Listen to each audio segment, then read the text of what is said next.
I have probably heard more ways to freeze corn than any other thing that people try to preserve at home.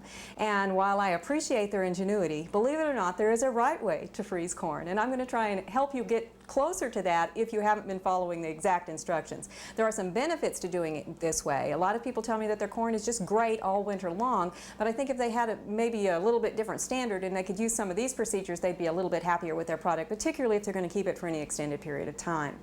Now, first of all, you want to start with the freshest corn possible, and the perfectionists would say, just like cooking corn, you get your water on to boil, then you go out and gather. Most of us don't have that luxury, but if possible, you do want to have it in the freezer within 2 to 3 hours. If that's not possible, then you want to make sure that you keep it cool. Either leave it in the husk and refrigerate it, or take the husks and the silk off and refrigerate it. But make sure you get it under some kind of chilling temperature, get it down as cool as possible, particularly if you're going to have longer time. The longer it sits out, the more the starch is, the sugar is going to change into starch, and the lower quality product you're going to have.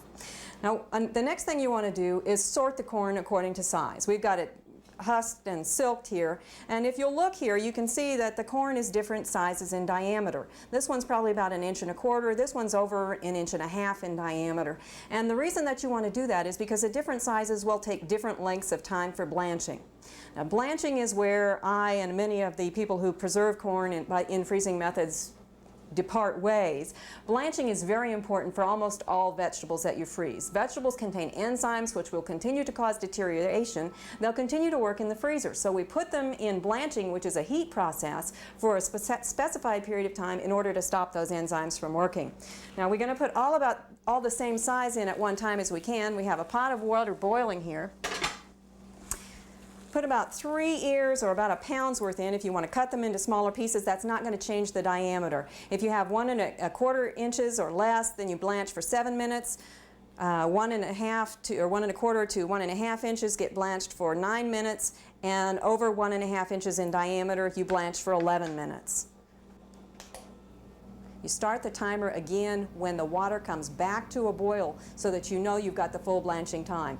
Underblanching is probably just as harmful as overblanching. Underblanching, you get the enzymes continuing to work, and at the end of 6 months you take your corn out and it's going to taste like corn cobs. If you overblanch, you cook it too long, and so when you reheat it later on for use, you get a cooked flavor. So make sure that you have the timing very accurate as can be, and then we want to make sure that we stop the cooking as quickly as possible when the timer has gone off by putting it in ice water. It's going to need to cool for probably the same amount of time that it heated in the blanching process. Those of you that have blanched regular corn or corn off the cob know that the blanching time is much shorter, and that's because we need to get the enzymes inside the cob stopped when we have something as large as a cob, so it's going to take longer for the heat to penetrate. Once you get them chilled down and your ice bath time is over, then it's time to package them. Now, most people will go ahead and put them in a Ziploc bag or a freezer bag of some type because you need something that's moisture vapor proof. Have it labeled ahead of time before you even start working on the corn so that you don't have to worry about that part of it. Then, as I said, most people put it right in the bag. I'm going to wrap them individually. This will enable me to take them out of the freezer individually and let them thaw in the refrigerator before I cook them. The corn will taste more fresh and better if they thawed before cooking, believe it or not. So this will help us separate them at that point. Now, you also want to make sure that you have as much air out of the package as possible so that you eliminate the risk of freezer burn as much as possible. You can do this either by dipping the entire bag in water, by pressing the air out, by stuffing some wax paper in there to take up extra space. You can stick a straw into a corner of a Ziploc bag and inhale. If the bag is full, that will give you a pretty much air-free container as well.